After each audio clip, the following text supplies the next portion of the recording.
Salut, c'est Trado. Voilà ma vidéo de mise à jour pour l'indice parisien. Séance du jeudi 18 mars.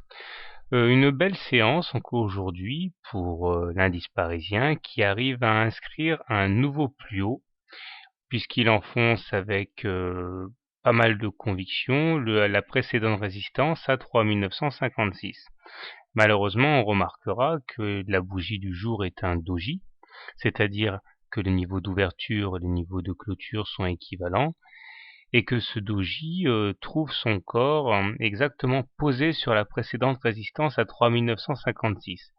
Il eût été de meilleure aloi d'avoir une bougie qui clôture au-dessus de la résistance à 3956 et non pas en plein dessus, puisqu'on voit que les positions hautes n'ont pas été tenues et que sur la fin, eh bien, il y a eu des dégagements quand même.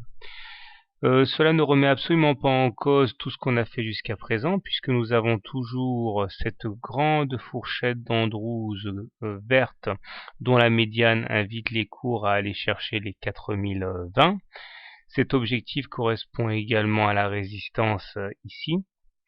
Donc nous avons un faisceau de raisons pour lesquelles espérer un ralliement de ces niveaux.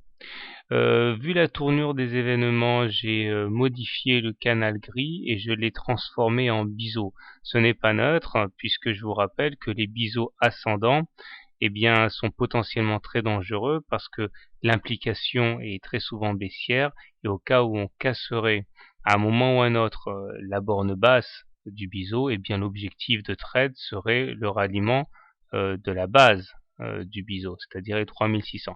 Enfin bon, ne préjugeons pas dès à présent de ce qui pourrait se passer, mais ça méritait d'être souligné. Je vais zoomer. Alors, au niveau des indicateurs techniques, c'est toujours bien. Le MACD au-dessus de son signal est positif. Stochastique toujours en zone de surachat, c'est-à-dire au-dessus de la zone des 80, et également bien orienté.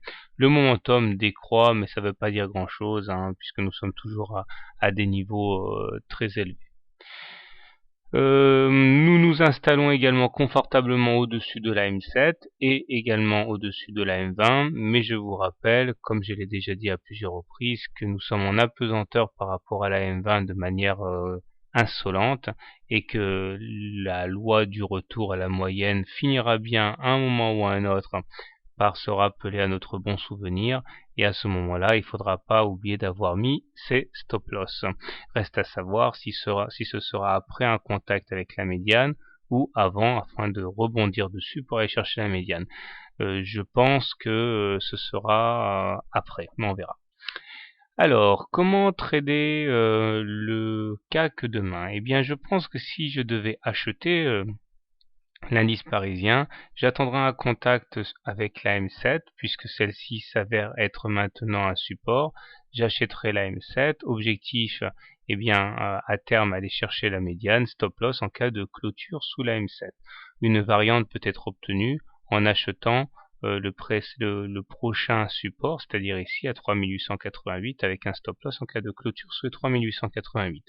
Si maintenant je devais shorter l'indice parisien, je pense que j'attendrai que l'on aille rallier la fameuse zone des 4020, zone à partir de laquelle devraient s'initier des velléités baissières de la part de tous les traders qui, narinovant, attendent une faiblesse de l'indice. Voilà. Donc aujourd'hui comme demain, je privilégie quand même les impulsions haussières. Bonne soirée et bon trade.